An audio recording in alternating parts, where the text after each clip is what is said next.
So today the third class about the development of head and neck and the pharyngeal apparatus. So if you remember the pharyngeal apparatus, so what are the parts or the components of it? So the pharyngeal apparatus, you should remember there's a pharyngeal arch, there is a pharyngeal cleft, there's a pharyngeal pouch, and there are pharyngeal membranes. Before I go into this topic, first let's just review this image which you're seeing on the left side of the screen. So you can identify the stomodium. Then look at the cranial part of the stomodium where you're seeing the frontonasal process. Then just below it is the first arch, that is the mandibular arch. And then to the lateral side, you can see on the dorsal aspect of the mandibular arch, there's one more process, that is the maxillary process. So the frontonasal forming your forehead and the nose, then the maxillary process forming your cheek, and then the mandibular process forming this lower part of your jaw and your lower lip. Here, then identify the second pharyngeal arch. So the second pharyngeal arch is the hyoid arch, and look at the dorsal aspect. So if you're going more ventrally, I mean that's where the heart is going to develop. It's a cut part there. So this part here, so this is the first mandibular, the first pharyngeal arch, that is the mandibular. This is the maxillary process forming your cheeks. This is the second pharyngeal arch or the hyoid arch. And this is the ectodermal cleft which you're seeing. So the classes, I can't separate them, so I keep on repeating it. So this is entirely like 3 classes, like I've taken total 2 classes before this. So this part here, the dorsal, so this is the ventral part, this is the dorsal part.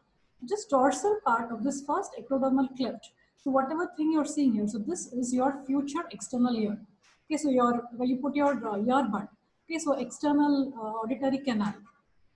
And this is your auricle, so where you put the earring or whatever. So here, so here some proliferations, that is auricular hillocks, 3 above and 3 below, and they are going to form your external ear. So this is about the ear development, that is your external ear and the external auditory canal. And this is your stomodium. And then here you can see there is a placode here, that is a lens placode. So placodes are epithelial thickenings, okay, ectodermal thickenings, surface ectodermal thickenings. So just underneath it, you must know that there is your developing forebrain, right? So these two will interact and they will induce each other and form your eye. So this much about this. So these elevations which you are seeing, so in my class, whatever I mean by this proliferation elevation is, the mesenchyme has proliferated.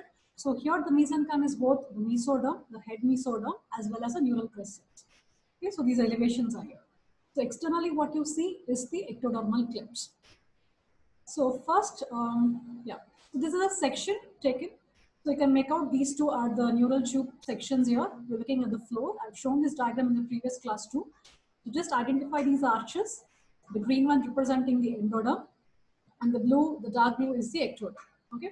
So in this class, I'll be talking about the development of the tongue, thyroid, tympanic cavity, and eustachian tube. I hope you know all these terms. Anyways, the gross anatomy classes are completed.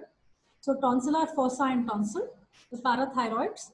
And if you remember, there is a word called parafollicular cells of thyroid. Maybe in physiology thyroid, you must have already heard of them. And then the anomalies of this pharyngeal apparatus. So just put all of them together, both the arches, clefts, as well as the pouches.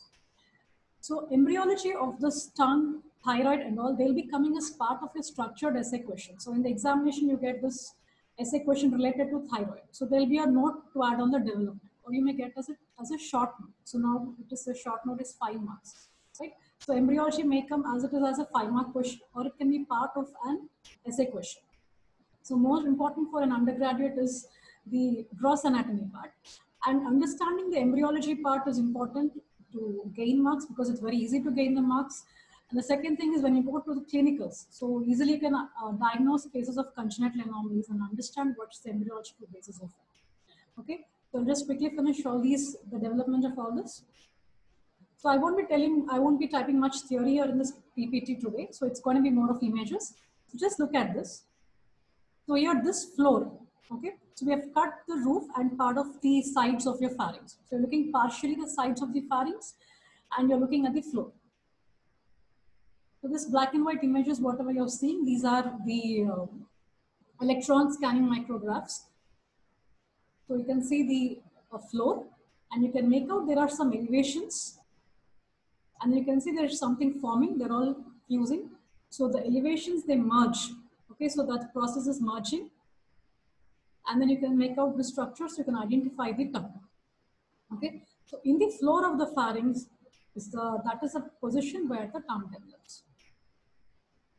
And then here they are again colored here. So the same thing, the floor, these are the cut. So the pharyngeal arches, these elevations develop on the sides of your developing neck or the surrounding your pharynx, and they meet ventrally. So when you're looking onto the floor, it's like the medial ends of your pharyngeal arches of both the sides. So in the floor, again, you can make out some elevations here. So the four arches importantly, the first, second, third, and the fourth, and the other ones are sixth, the fifth is transitory. So fourth and sixth almost the same. So you can see different colors are given here. So this somewhat lighter shade of the red, that represents your first arch, the blue the second, the yellow the third, and the green, it is the fourth, right? So just look at this image. So what's happening here, you can see that the major part of, so you know this is the tongue development. So the major part of it, it is all this light red in color, and you have this part here. I mean, the blue is not taking part in the formation of your tongue, and that you can clearly find it out here. And here there's a circle here to represent the junction between these two, that is a foramen caecum. So here, observe the floor of pharynx. This is the floor. Then you can make out the elevations. So these are all the medial ends of the pharyngeal arches coming together. And so there again the mesenchyme proliferates to form these elevations. And these which you can see, these are the tongue elevations, right? And then you can make out the formation of the tongue. So when you're seeing this, you can make out that the second arch is not taking part in the formation of the tongue. And the first arch, mandibular arch, and the nerve here is a mandibular division of the trigeminal.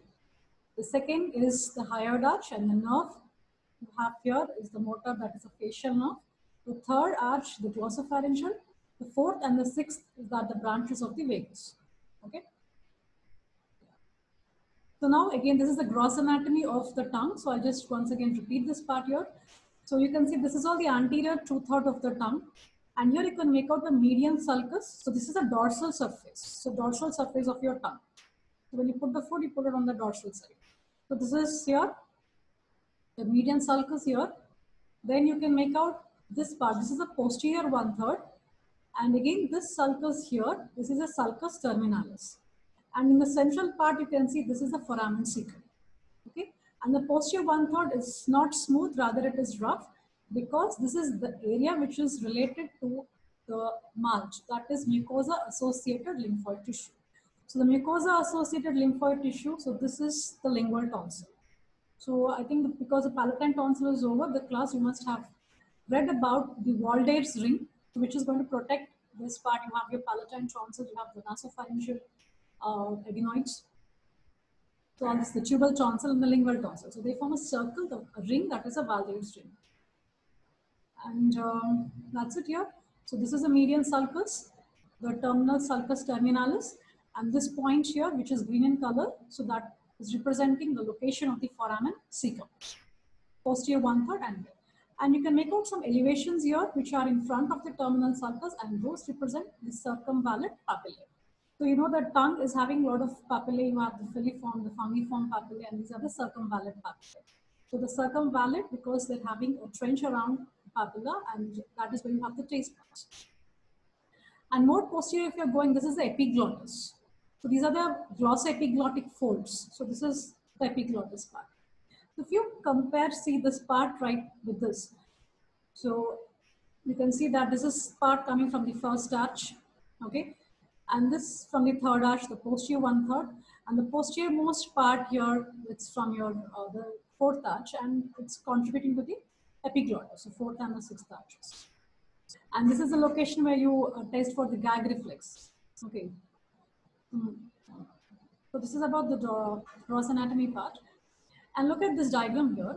So there are elevations. The first thing is the point where these arches come together, first arch. So there will be an elevation called as a tuberculum impar. And then, or also called as median lingual swelling, because it is in the middle part. Then on either side, you can see even more larger swellings here. And these are called as a lateral lingual swelling. So lingui, we are referring to the tongue. So swelling is because of the mesenchyme. So epithelium, mesenchyme. Okay, so epithelium is what is covering or lining. The mesenchyme is whatever tissue is there below. Okay, so you have the mesenchyme here, it's proliferating. So you have the first tuberculum impar is a small one, and you can make out these lateral are much larger. Then, in this particular, like most of the books, they say that you can again make out an elevation here, an oval part here, which is including the blue, yellow, green. That is 2, 3, and 4. So these three together are named as the copula or the hypobranchial eminence or the hypopharyngeal eminence. But in the latest books, what they say is the blue part here, that is called as a copula, and yellow and green part, third and fourth, is called as a hypopharyngeal eminence.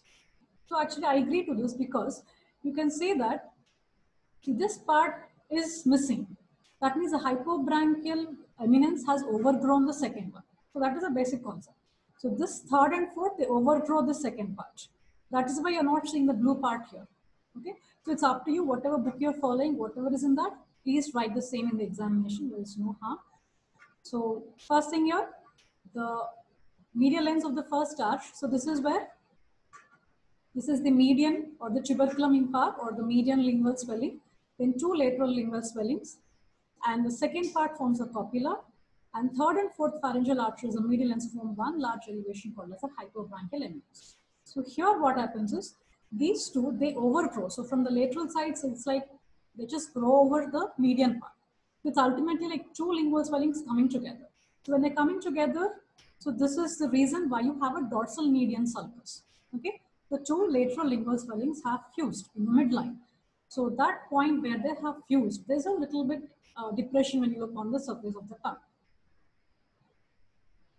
Then this part here, so here you can make out this, the third arch is fusing with the first arch because the second is not taking part. And here, this point here, this is represent the sulcus terminalis. And this here, this is the foramen caecum, and this has an importance in the development of the thyroid gland. Okay, and then the posterior one third, and that's it, right? So the swelling, so development of tongue, if it is given, you have one of the points you should mention is this diagram, and the swellings names and how they form, and you have to relate it with the Gauss diagram. So actually, yeah, this video I've sent you in YouTube, this link I've sent you before. So we're just showing you here, this part, elevation part is a lingual tonsil here. This is the oropharyngeal tonsil or the palatine tonsil with the palatine arches here. So this is the palatoglossal arch, the palatopharyngeal arch. This one, the bridge is the tonsillar fossa, and there you have the palatine tonsil. Okay.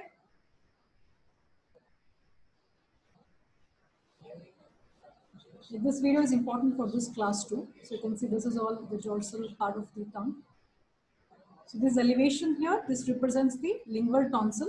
So just beneath the epithelium, mucosa, you find lymphoid follicles. That is this part. And this is the tonsil adenoids here. So this is the nasopharynx part. This is the palate here. This is this oral cavity and oropharynx. So in the examination, a sagittal section of head and neck will be given. You have to identify all of them.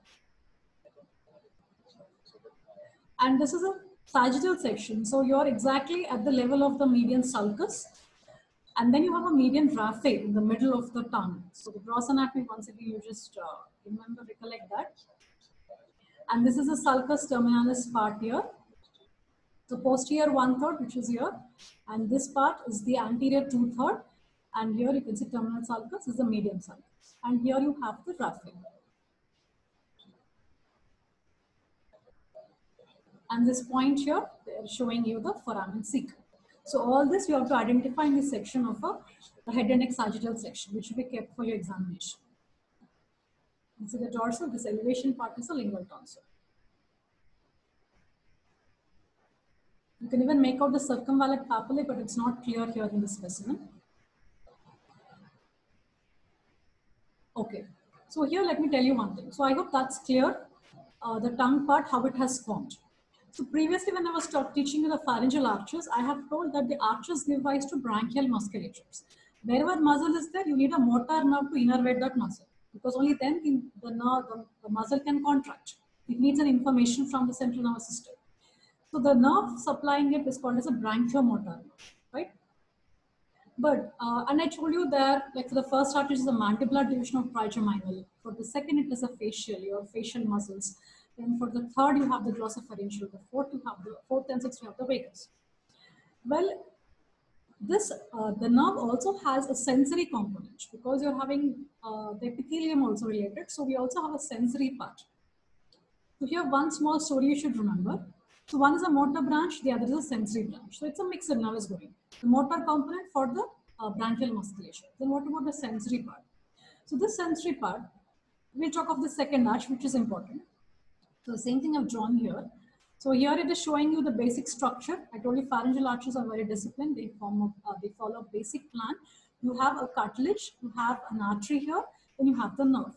So one nerve is motor to supply the muscles of that arch. Then the other one is a sensory branch.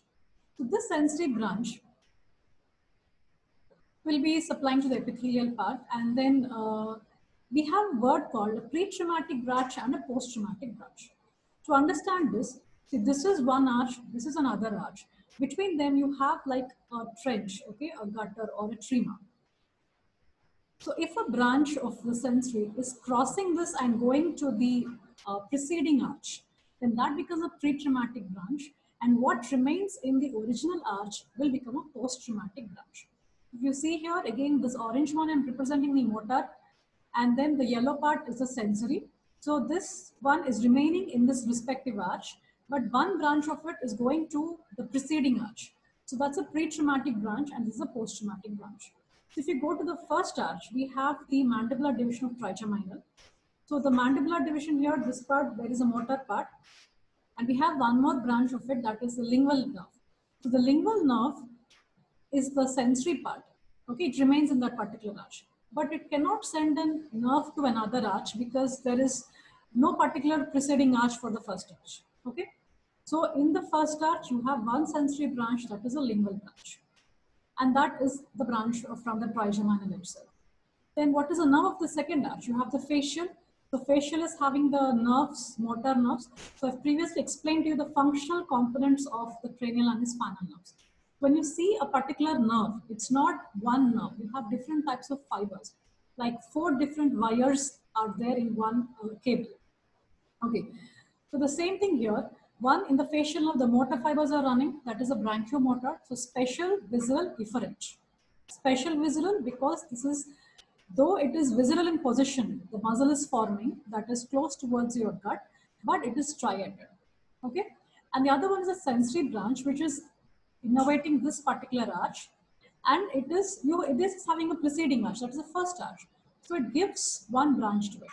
So here we should remember the pre-traumatic branch and the post-traumatic branch. The pre-traumatic branch is the cauda tympani branch. The pre-traumatic sensory branch of the facial, which is found in the first arch, is called as the cauda tympani branch. So third and fourth are also there, but they are not important. So just remember this. So when I say a pre-traumatic branch or a post-traumatic branch, first thing that should come to your mind, I'm talking about a sensory branch, a sensory nerve. Okay.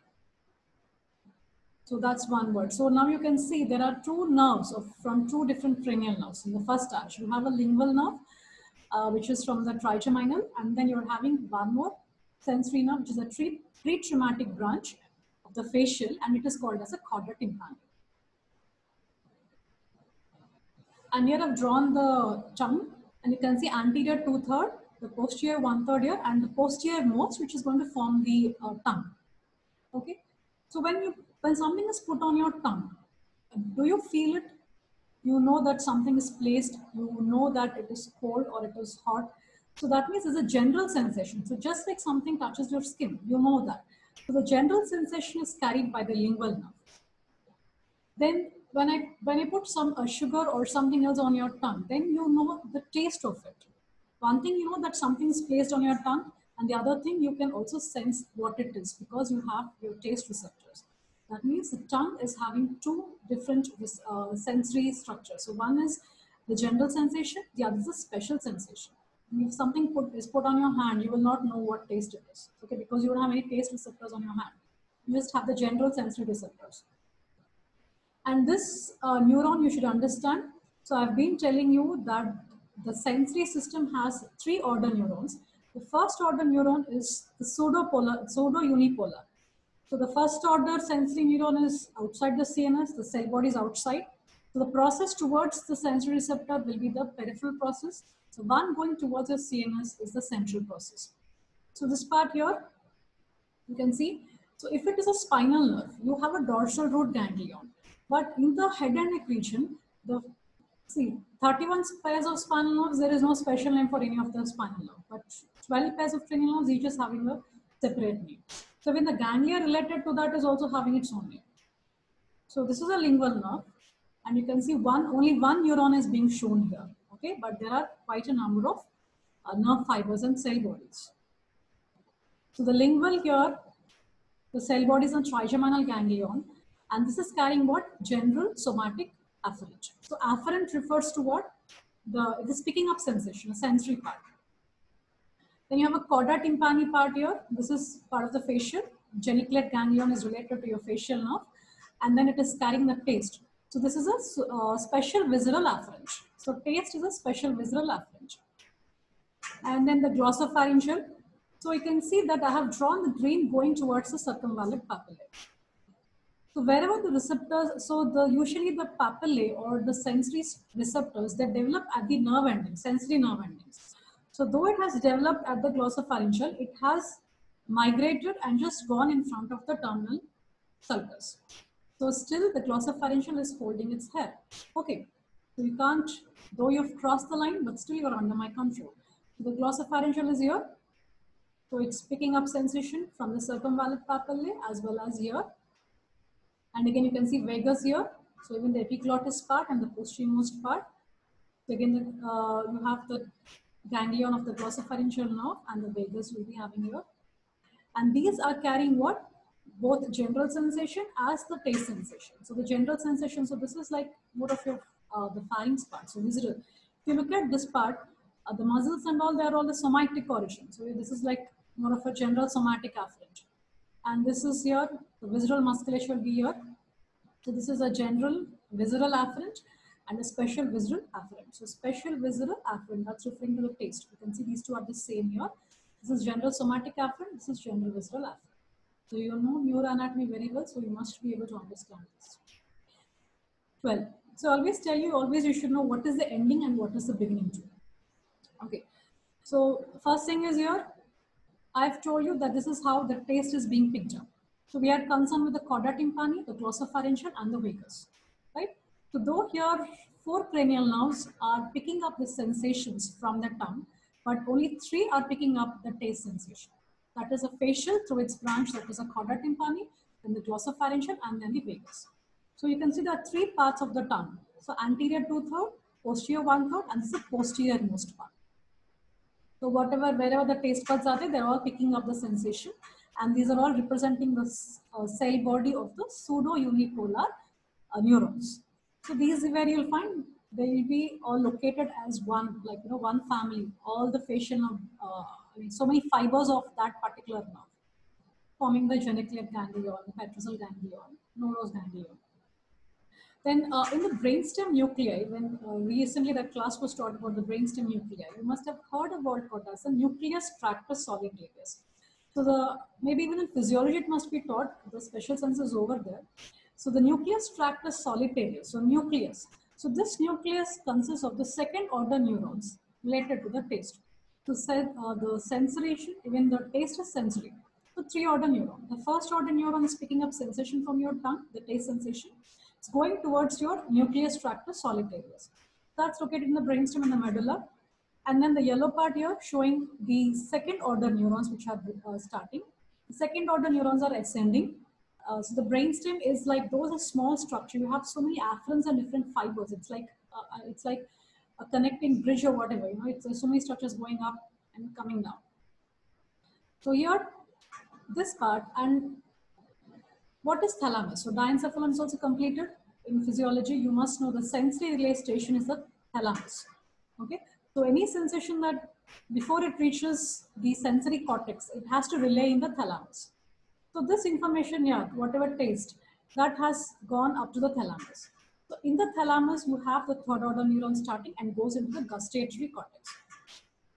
Okay, so in the thalamus, which part is this? This is called as a ventro-posterior-medial nucleus. So ventral, posterior, medial nucleus. So when the anatomy of diencephalon is taught, you will understand in a second time. I mean, what are the various nuclei of the diencephalon, especially the thalamus. So we are talking here about with the related with ventral, posterior, medial nucleus. So from here, the third order neuron is starting and going to the gustatory cortex. So you have a large sensory cortex and you also have a motor cortex. So the sensory cortex, like you have visual cortex, you have gustatory cortex, you have auditory cortex. So it's like that. And somatosensory. So various parts of your sensory cortex takes up particular sensation. So I hope you understood this. So these are all the geniculate. I just numbered here and I've written this. And this tract here, going from nucleus tractus solitarius to the thalamus is called as a solitario-thalamic tract. Okay, solitario-thalamic tract. Actually, I am unable to play this video here. I'll send you. I've been liking this fellow a lot nowadays. So if just imagine he's tasting something and his facial expression will definitely, there'll be an expression, right? Just imagine if that was some line that is given. Will his facial muscles move or not? So here the taste pathway, so whatever the sensory information is going, okay, so that is the 7th, the 9th and the 10th cranial nerves are picking up the special visceral afferent sensation and then they go to the sensory cortex. So all the 3 nerves which are taking, there's 3 neurons. Then from there, they give information to your motor cortex. From motor cortex, again, you get the information to your facial muscles. So that's how the expression, so it's like everything is related. So we are not lower animals, we're highly evolved. So whatever information that enters the body, it's like sent to quite a wide range throughout your central nervous system. And appropriate reaction will be there, okay? Then coming to the floor of the, so that's about the tongue. So development of tongue, you should write down about these elevations. So the location where it is formed, so the floor of the pharynx, and the swellings which are formed from the arches, the medial ends of the arches, the pharyngeal arches, and the lingual swellings, the copula, the hypobronchial elements, how they fuse. The diagrammatic representation is more than adequate. And also you should include the nerve supply. So I've just mentioned about the nerve supply related to the epithelium, that is the surface. But what is this entire tongue made up of? So tongue is a muscular organ, right? So tongue is a muscular organ and the muscles here are formed from the occipital somites. So if you remember, the intraembryonic mesoderm is having paraxial, intermediate and lateral plate mesoderm. The paraxial mesoderm is segmented to form the somites. So the cranial most part you have ocular somites, 3 ocular somites, and then you have the 4 occipital somites. So these occipital somites, they migrate to the developing tongue region and they bring their nerve supply with it. That is a hypoglossal nerve. So you can see multiple cranial nerves are involved with the innervation of your tongue. The muzzle part with related, it's the, because it is coming from occipital somites. So somites here, they develop near this part, the hindbrain part of your developing brain. So as they're coming down, there you have the hypoglossal rootlets. So they're pulling the hypoglossal nerve along with them and they are migrating here and coming towards your tongue. And the epithelial part is what I've told. So the tongue, the structure, so endoderm, whatever that is lining. So this becomes what? Stratified squamous epithelium. So you should remember that histology of tongue, I think it's completed already, histology of tongue. So a lot of, food goes in rough, it needs protective epithelium. So we have a stratified squamous epithelium. And the taste sensation, so there are taste buds. So the endoderm differentiates into these parts. And whatever mesenchyme is there, originally the head mesoderm, the lateral plate mesoderm and all that, that will form the connective tissue framework. So, there are raphes and there are blood vessels. So the vasculature part, that is all coming from the pharyngeal mesenchyme. Then the striated muscle, whatever is there, now you can move your tongue the way you like. So it's under your control. So these are from the somites, striated musculature from occipital myotomes. And these occipital myotomes are bringing their nerve. So nerve never is formed within the mesenchyme. It's rather, it comes from the neural tube. Okay. Then epithelial innervation of the tongue. So its origin. So the first arch, the anterior 2/3. So lingual nerve of the trigeminal and the chorda tympani of the fascia. And the arch 3, the glossopharyngeal nerve. So the posterior 1/3 part. So I hope this is clear. So whenever there is normal development, you should know the developmental disturbances of the tongue. So if there is defective proliferation and no fusion of the swellings and all that, so it can lead to aglossia, some developmental disorder in the pathway. Then the cells, whatever they're proliferating, there could be some trauma, and there could be an inhibition in this proliferation, so leading to a small tongue that is called microglossia. So aglossia, no tongue, very rare condition. So microglossia, micro is small, then macroglossia is like too much of proliferation, too much of development of musculature. So previously I've shown you in one of the pictures, so there was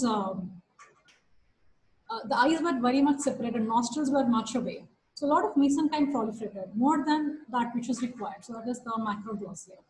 So ankyloglossia. So all of you can feel that below your tongue, you have something holding your tongue to the floor of your mouth, and that is your frenulum.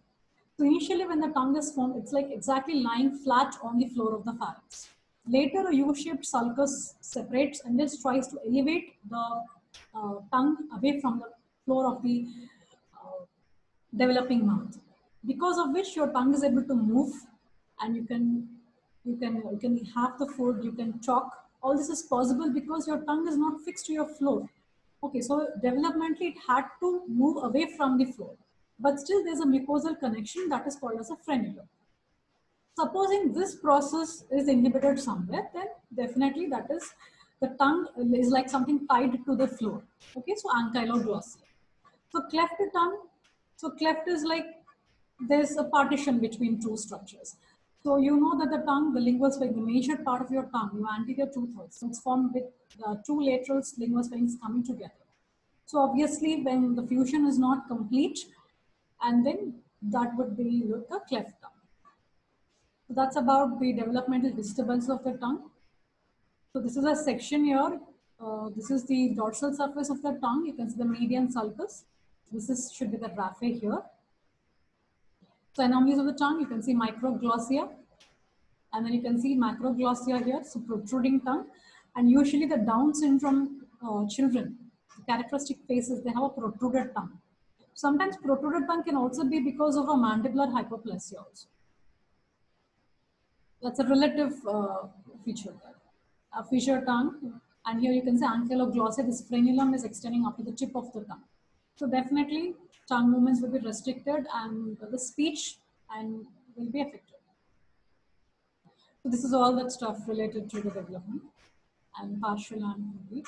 And you can see this is the cleft. Okay, so two lingual swellings coming together. So it's a cleft tongue or the bifid. So that's about the tongue. So you should know the normal development and then coming to the anomalies. So this I'll finish it quick. So this is the development of the thyroid gland. So you know you can identify the thyroid. So thyroid is having two lateral lobes. There's an isthmus, and you know the location. It's like below the cricoid in front of your tracheal cartilages, isthmus part. And then you can see they're extending here. These are the lateral lobes. So this is the first endocrine gland to start developing. So by day 24, the thyroid gland begins to develop, and by the end of 10th week, the thyroid gland begins to function. And this is very important because the thyroid gland functioning, the thyroid hormones, they have an impact on the development of the brain.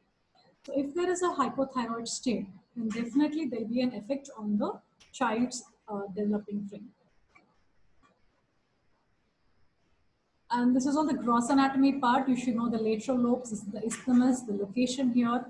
And this is the dorsal part here. You find here on the posterior border, you can make out the green ones are representing the superior parathyroids, and this is the inferior parathyroids. And the parathyroids secrete the parathormone related to your calcium metabolism. And this thyroid gland, you know the thyroid hormones, and these are important for your metabolism. This is a histology, the picture is not clear. So the histology of thyroid.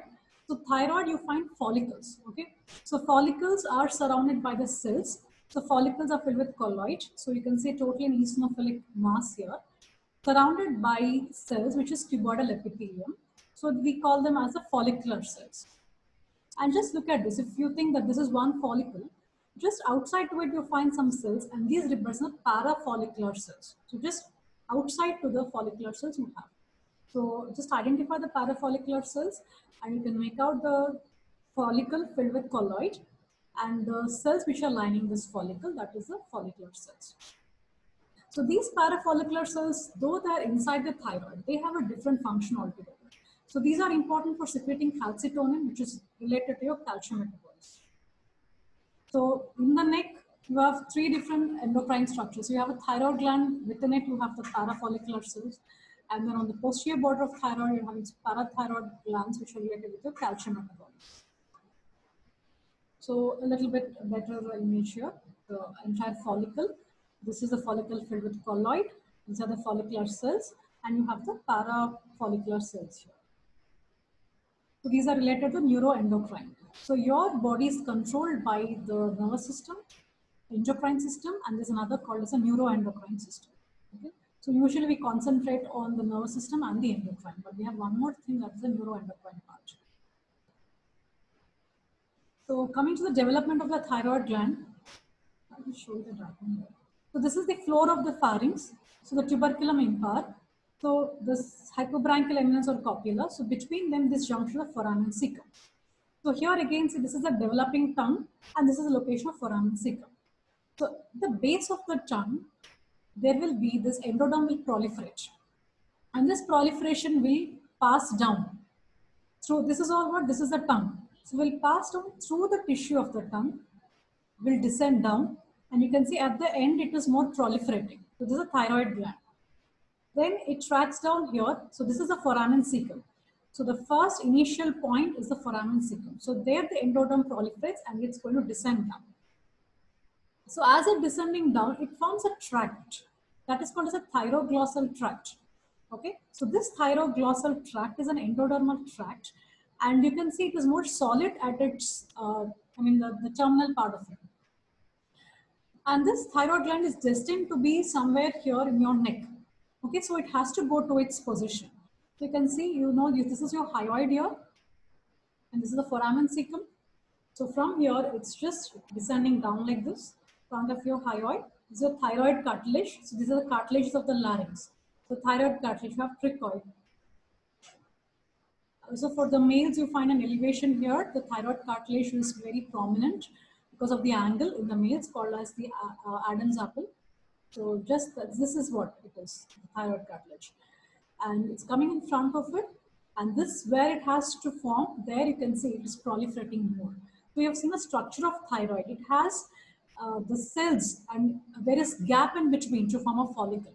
So initially solid cords are becoming, like circles. And whatever is in the center, that's where the colloid, once it is produced, it's in that central part. And you can see here, this thyroglossal duct. So this thyroglossal duct, actually it has to reach, degenerate, because the thing is it's forming because this thyroid gland has to go down here. So once it is forming, slowly this part regresses. It is totally lost. And almost the terminal part, it is forming a pyramidal lobe. So in the thyroid class, you must have heard of the word pyramidal lobe. Not every thyroid is having a pyramidal lobe. So if that is present, usually towards the left it will be present. And that's actually a remnant of the thyroglossal duct. So the lowermost part of the duct has become the thyroid tissue, but the rest of it has not. And it has got atrophied, and it has totally, it's lost. So same thing here. So floor of pharynx, base of tongue, foramen cecum, then a bilobe diverticulum. So diverticulum is coming down, and there it's, two. And then the migration to the thyroglossal duct. So these words you should be able to connect. I always tell you, make keywords, then connect them. Don't write sentences and sentences when you're studying. And this thyroid gland, it is not just this endodermal proliferation. There's one more structure called ultimobranchial body, which is actually coming from the pharyngeal pouch that comes and joins this thyroid gland. And one more thing that you find, the neural crystals also come to this thyroid gland. So it's like, formed of the endoderm of the floor of the pharynx. It is also formed of ultimobranchial body, which is from the endodermal pouch, and also from the neural crystals. So it's all together. And of course, any gland, it definitely has to have some supporting tissue. You have it in the form of the connective tissue part, because the connective tissue is the way through which the blood vessels can reach into it. And endocrine, and thyroid being an endocrine gland, it is highly vascular, because it, whatever it forms, it has to directly enter into the blood circulation. Okay, so the connective tissue, vasculature, lymphatics is all the mesenchyme.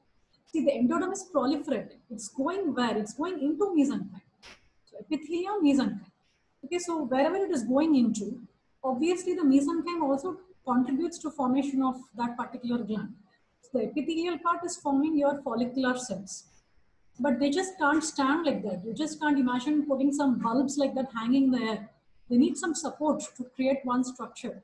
Okay, so that supporting element is from your mesenchyme, and that will give rise to the connective tissue and whatever vasculature and lymphatics is required. And additionally, there is the parafollicular cells that come and join it. So the thyroglossal duct, which I told you, the only remnant in the adult of this thyroglossal duct normally is the foramen cecum. Other than that, you will never find any kind of duct in the normal adult. So it loses its lumen, it breaks into fragments, and then totally by the 8th week, it is totally lost. That's about the normal thyroid. So obviously again congenital anomalies. So you can see it's forming somewhere else, that is at your base of your tongue, at the level of your foramen cecum, but it's migrating to the neck. So anything can happen during its migration. So one thing, before even it reaches its destination, it may just locate itself somewhere just at a different place. And we call this ectopic thyroid. So ectopic is anything other than its normal location. Sometimes you may have a normal thyroid position, but also some ectopic tissue. Okay, so two sides. One is a normal thyroid, the other is an ectopic thyroid tissue. Then thyroglossal duct cyst. What should this mean? So the duct which should actually atrophy and be lost completely. Supposing if that lumen still remains, and slowly, because it's epithelial line, and slowly some fluid keeps on collecting within that duct. Definitely an elevation can be there. That is called as a thyroglossal cyst. So there'll be, the widening of that lumen forming a cyst. Okay, so thyroglossal duct cyst. So sometimes the entire cyst may be persistent, that is a persistence of thyroglossal duct. Then, due to some trauma, so this is your thyroid. So from your tongue down here, this should be a tract of the thyroglossal duct. So supposing I have a big swelling here, just above my thyroid, because that there the thyroglossal duct is still patent. Then some trauma, and then suddenly there is a communication between my skin and the thyroglossal duct. And that is the cyst. That is called a fistula. So whatever secretion inside slowly keeps dribbling down. So that is a thyroglossal fistula. And the so-called pyramidal lobe, which you have seen in the previous picture, which I've drawn. So that is also a remnant of the thyroglossal duct, though it does not cause much of the anomaly. But you should be aware of it, because if you're removing the thyroid for some surgical reason, you should also know that there is a pyramidal lobe. You have to remove that point. If your target of surgery is to completely remove the thyroid tissue, you cannot leave the pyramidal lobe. So you should have in mind that there can be a pyramidal lobe. So look at the isthmus, see if there is a pyramidal lobe. Or else you will just blindly leave the pyramidal lobe and just resect the lateral lobes and the isthmus. Okay, so that's one thing you should know. Then agenesis of isthmus. So this, or agenesis of thymus, is also like related to thyroid. I think I should not be writing this here. Agenesis of thyroid. Yeah. So this is part here. This is the foramen cecum. You can see this is all the tract, and so these are all the locations where there are chances of it to remain. Okay, so more here near the tongue, just above thyroid, infrahyoid, in front of thyroid cartilage, before it's coming below the cricoid cartilage. Then this is one dissected specimen. So when you're going to do the dissection, this is how you're going to see. So here the laryngeal cartilages are removed along with the trachea. So this is all the larynx with the trachea here. This part here, okay, this is your thyroid. Okay, so you can make out this. This is the one lateral lobe. This is the right lobe of the thyroid gland. Like too much of labeling is here. And this connecting part is the isthmus of the thyroid gland. And you can see this part is the pyramidal lobe of the thyroid gland. And this is almost going up to the hyoid. This is the hyoid level here. So it's going up to the hyoid. See, this is the thyroid cartilage, the elevation. So it's usually the thyroglossal, whatever remnant will be there, it will be slightly away from the midline. So paramedian in location. So it's not exactly here. Exactly here, so it should be your thyroid cartilage, the angle of the thyroid cartilage. So you can make out this. So this above that, this is your hyoid bone. So this is called as a levator glandulae thyroidea. So levator glandulae thyroid, sometimes the pyramidal lobe may have a fibrous communication with the thyroid, and in this fibrous communication, there can be muscles formed. And this muscle is now called as a levator glandulae thyroidea. So it can elevate the thyroid gland. So levator glandulae thyroidea. So this is also a rare case. So that's about the development of thyroid gland. So you should know where it is formed and how it's coming down, branching, forming follicles. So what exactly is the structure? So you should know the histology. So there are follicles, there are parafollicular cells, but both of them from different origins. At the same time, follicles are not just floating in the air like that. There is some connective, supportive connective tissue to it. That's coming from the mesenchyme. Okay, and gross anatomy, where it is located. So embryology tells you where it is formed and how it is migrating. So that you should be able to connect. And then what are the anomalies related? And for the pharyngeal pouches, before that, you just identify this part. External auditory canal, tympanic membrane, middle ear cavity, also called tympanic cavity, eustachian tube, or the pharyngotympanic tube. I hope you know these terms. And can you identify them here? This is the external auditory canal. This is the tympanic membrane where you're having the ear ossicles formed from the first and the second arch. This is your pharyngotympanic tube, which opens into your pharynx. Okay. So this part here. And this one, if you remember, I told you the earbud goes up to this, and when it touches here, it's painful. It can perforate the tympanic membrane. So this is representing your first ectodermal cleft. Okay, and this definitely should represent what? Your first endodermal pouch. And where these two are coming together, I told you this is called a pharyngeal membrane. So this side it is ectoderm, this side it is endoderm. In between, very scanty mesoderm will be there. And this is forming the tympanic membrane. The tympanic membrane is tridermal in origin. This is it, I will not repeat it. So this part, I told you this communicates with the pharynx, okay? So the first pouch is forming both the pharyngotympanic tube and the tympanic cavity, okay? Then tonsils, again, this is, I think, histology is also completed, and the gross anatomy. So you can make out the palatoglossal palatopharyngeal folds, a tonsillar fossa, then there is a tonsil. And tonsil, if you see the histology of it, this is all stratified squamous epithelium. So it is your oral cavity. It's in the oropharynx. And you can see a stratified squamous epithelium. And then you can see there's a proliferation. So here, this is all the lymphocytes. So classical, how to identify is the tonsil in histology is, first you should be able to make out the lymphocytes, the lymphoid follicles. And if they are related to the stratified squamous epithelium, then that should be the tonsil, because that's where the malt is. Okay.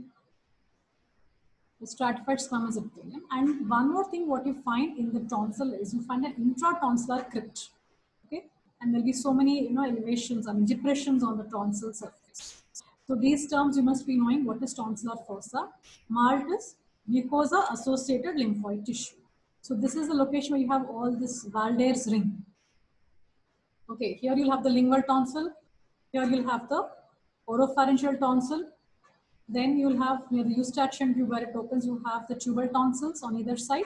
And then more behind the nasopharynx, there you find the adenoids. So this is all the Valder's ring part. Then tonsil, tonsillar crypt, lymphoid tissue, stratified squamous epithelium. You can make out the stratified squamous epithelium. This is a crypt. So again, the pharynx, see this part here, this is the developed one. So again, you can see here, there's a room here, here. So what rooms out? Out pocket, endodermal pouch. So this part, this tonsillar fossa and the tonsil are derivatives of your second pharyngeal pouch.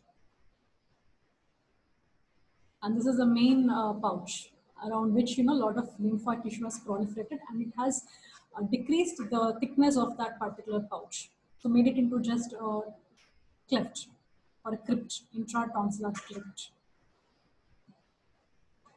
So thymus. So thymus again, you must have finished it in histology. So this is a primary lymphoid organ. So here, and dissection, some of you must have seen thymus, but it's rare to find in an adult. Superior mediastinum. And then thyroid the same. Parathyroids. Main pharyngeal pouches, you should remember this parathyroid, superior and inferior parathyroids. Okay, now coming to the development of pharyngeal pouches and their derivatives. So now this diagram, you're looking, if you're standing below the pharynx, how it's looking. This is a tube, you're standing ventral to it. Okay, and you can see this is all outpouching pockets. Before I told you to walk into the pharynx and look at its side walls pouching, look at its floor, which is forming bulges here. But here, what you're seeing, you're looking from the ventral aspect of the pharynx, the developing pharynx. So you can see all these elevations here. I mean, elevations not, these are the outpocketings. Endodermal outpocketings. So the same here. So in the floor, because that side towards the inner side, that is the tongue that is developing. This is the foramen cecum here. And you can see this is the tongue here. And then this is what the foramen cecum. And from here, the proliferation going down. This is, you can see, bilobed here. Again here, the two lateral lobes, isthmus, and sometimes the thyroglossal duct may form the isthmus. Okay. Again here, the same foramen cecum down, the thyroid part. Now, so first endodermal pouch, I already told you it is forming your tubotympanic cavity. So your middle ear cavity and your eustachian tube. It's still communicating with your pharynx. Okay, the nasopharynx. The second one I told you, go to the next level, oropharynx. On the side, you're seeing tonsillar fossa and the tonsil. That's where it is formed. And the second pharyngeal pouch. Coming to the third and the fourth, whatever is derived from that, they lose communication with the pharynx and they go to a lower part in the neck region. Like you can see, this third one, it's giving rise to the thymus and the inferior parathyroid glands. Whereas the fourth one is giving rise to the superior parathyroids. So this is giving rise to parathyroids. This also is giving to parathyroids. But depending on the location, we are labeling them as superior and inferior. But the original origin is from the fourth one, and much higher level, the inferior have arisen. So this, if you draw a diagram, you'll understand. So same thing here. This is the laryngotracheal diverticum which is being shown. See the pouches here. The first pouch and the first cleft, external auditory meatus, the canal, the tympanic membrane here, and the first pouch is forming the eustachian tube and the tympanic cavity, also called as a middle ear cavity. This is the second pouch. This is the palatine tonsil. So tonsillar cleft, crypt, and intratonsillar crypt, and this part here you can see slowly the lymphoid tissue is forming here and it bulges here. The third pouch is forming the inferior parathyroid and the thymus. Because as the thymus is going at a lower level, so your thyroid is found at just below your cricoid cartilage. Okay, so the isthmus is at the level of your second, third, and fourth tracheal rings. Whereas thymus goes more up to your sternum level, so behind your sternum, at lower it goes. So this, as this thymus is descending down, migrating downwards to reach that point, along with it, its sister is developing, which is the future parathyroid. So that goes down and now occupies the lower pole of the thyroid gland. So now it has become inferior parathyroid. Though it is formed from third pouch, because it has attachment with the thymus, its sister, because it's going even more low, it also has gone low and has occupied the lower part of the thyroid gland. So it is an inferior parathyroid. Then coming to the fourth and sixth pouch, usually they are together and they form one, the superior parathyroid. So though at a lower level compared to the above parathyroids, they exactly go to that particular level, that is the thyroid. And the other one forms the ultimobranchial body. So this is a new term, ultimobranchial body, which will give rise to your parafollicular cells. So this will join the developing thyroid here. So they separate and they come and they join your thyroid gland to give rise to the parafollicular cells. So the new word you need to remember is ultimobranchial body, coming from the fourth pharyngeal pouch.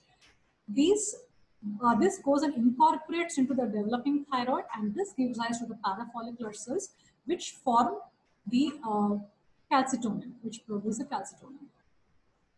So the same thing here, the story of the pouch, it has a dorsal part, ventral part, and what gives what. So the palatine tonsil here, histology, you can see the stratified squamous epithelium here and then here. So slowly the lymphocytes come and they occupy this region. So forming the follicles here, lymphoid follicles. So if this is a pharynx, so the oropharynx and your to the lateral side, what you see, this part was the initial first endodermal, the second endodermal pouch.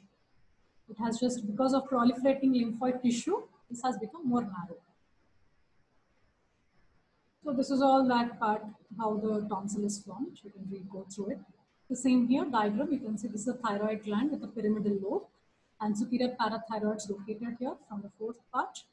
And then this is the inferior parathyroids from the third. That's why they say this is 3 and this is 4. And then you can see the thymus here. So thymus actually from both the sides and together they come and meet.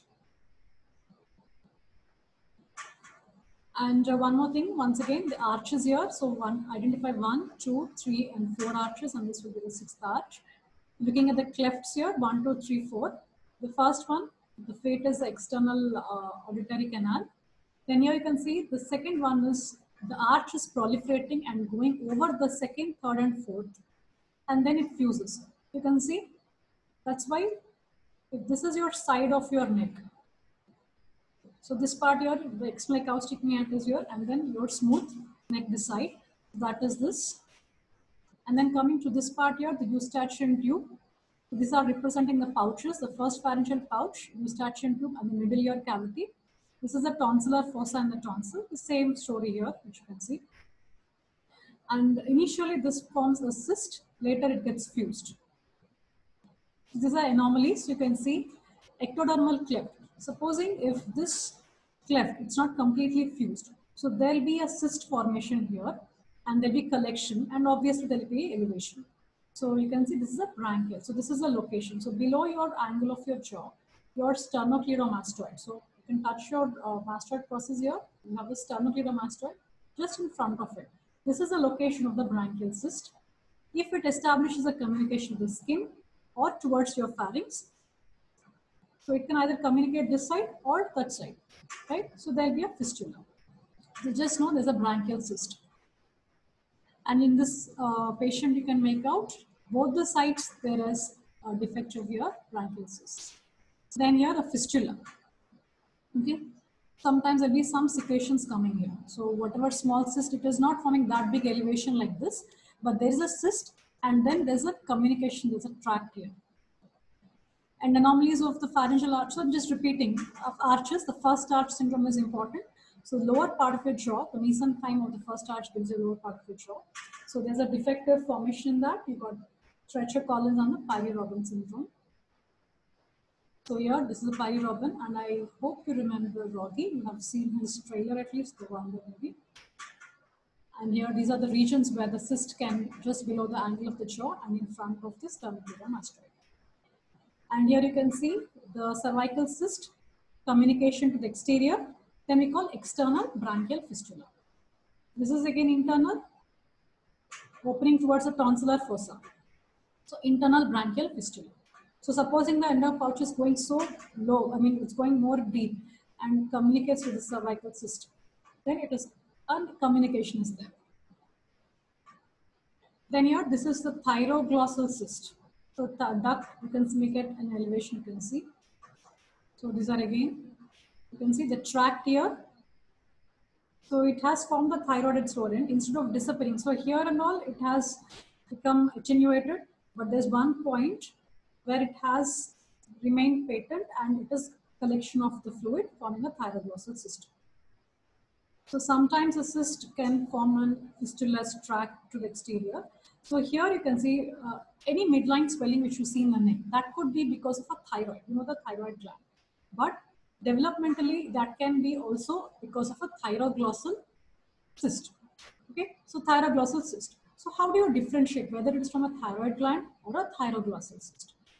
So thyroglossal cyst, one thing, the duct communicates with the tongue. Thyroid does not communicate with the tongue. So we ask the patient to protrude the tongue. So as soon as it protrudes, if this is because of that tract, thyroglossal duct, definitely you can see here it rises up.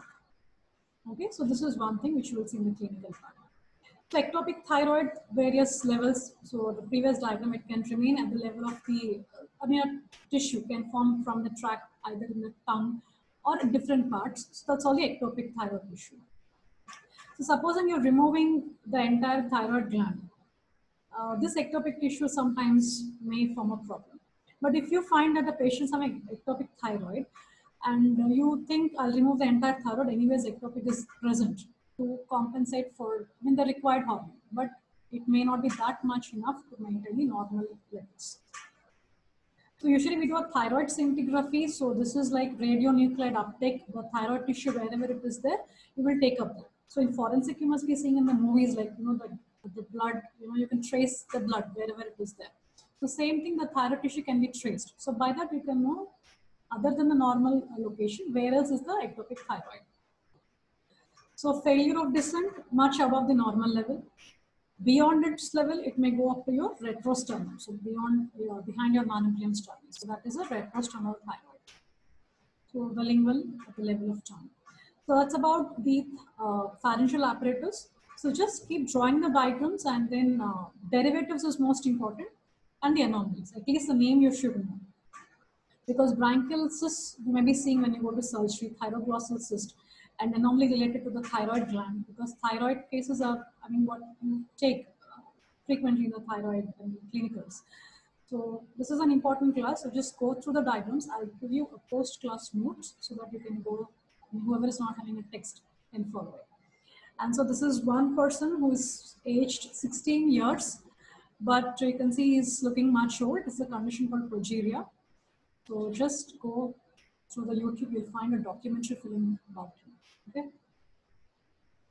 So that's it for the class.